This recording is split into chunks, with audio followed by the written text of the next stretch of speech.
let's talk about the Israeli Defense Force. I mean, I've got this shirt which I thought was that I really liked.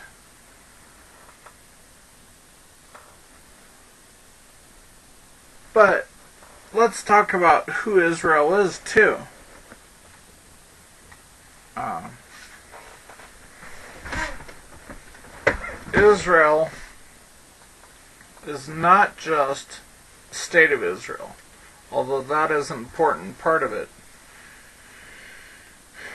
And they are an enemy of Satan in this world, many countries in this world, because Israel is the only thing that stands in the way of Satan and his people from taking over this world, for foreclosing on this entire world.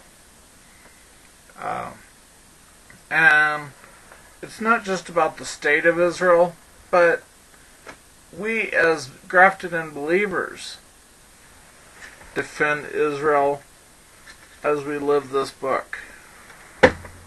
As we live the Bible and what it has to say, as we live a Torah lifestyle, we are defending Israel. Go read Deuteronomy 28. In fact, I'll just turn to it.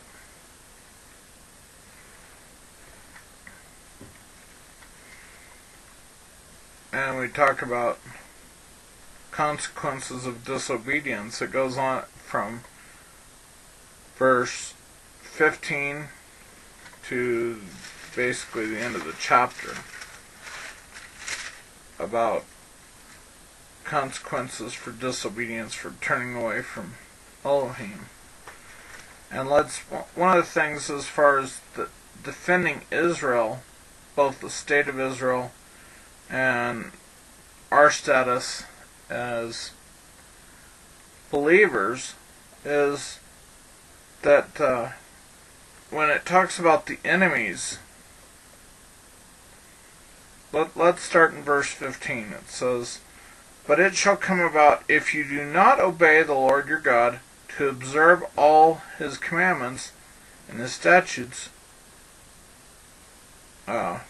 with which I charge you today, that all these curses will come upon you and overtake you. Cursed shall you be in the city, and cursed shall you be in the country. Cursed shall be your basket, and kneading bowl," which, that has to do with food, gathering and making food, I believe. "Cursed shall be the offspring of your body, and the produce of your ground, the increase of your herd, and young." And it talks about different curses.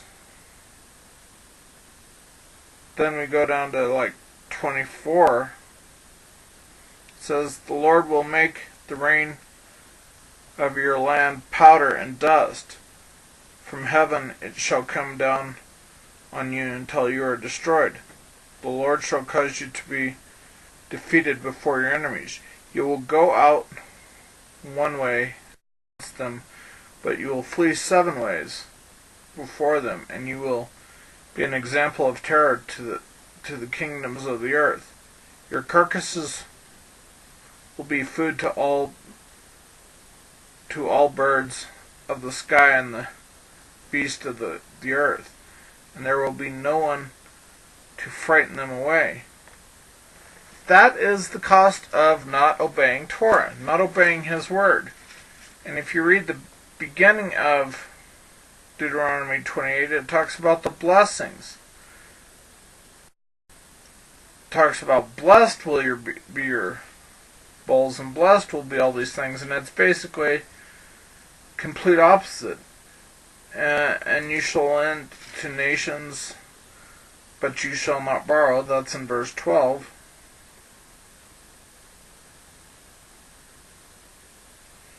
The Lord will, let's do verse 8. "The Lord will command blessing upon you in your barns and in all your all you put your hands to, and he will bless you in the land which the Lord your God gives you. The Lord will establish you as a holy people to himself, as he swore to you, if you keep the commandments of the Lord your God and walk in his ways. You are called by the name of the Lord, which name I believe would be character of the Lord, and they will be afraid of you.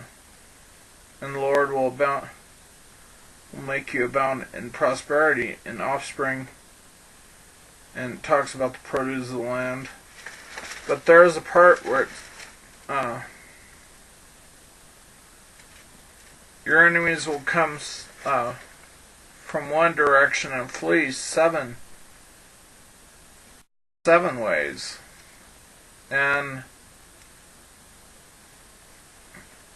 it's just, to me, that should make it very clear that by our actions, we either defend the country and we are a defense force by living Torah, or we are a condemnation on whatever country we live in by not living Torah. And so I would highly suggest you consider this idea. You know, we can wear shirts, we can do all these things, and I found this an interesting shirt, but the thing that comes to mind is there is another aspect than just the physical defense. Just like it says, if you disobey God, the watchman watches in vain. If we disobey God, I don't care if you have Trump, I don't care if you have Benjamin Netanyahu, anyone. If you disobey Torah, none of that's going to matter.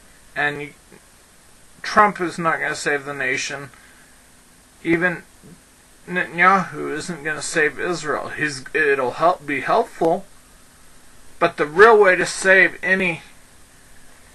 your country is to obey the Torah. Shalom, shalom.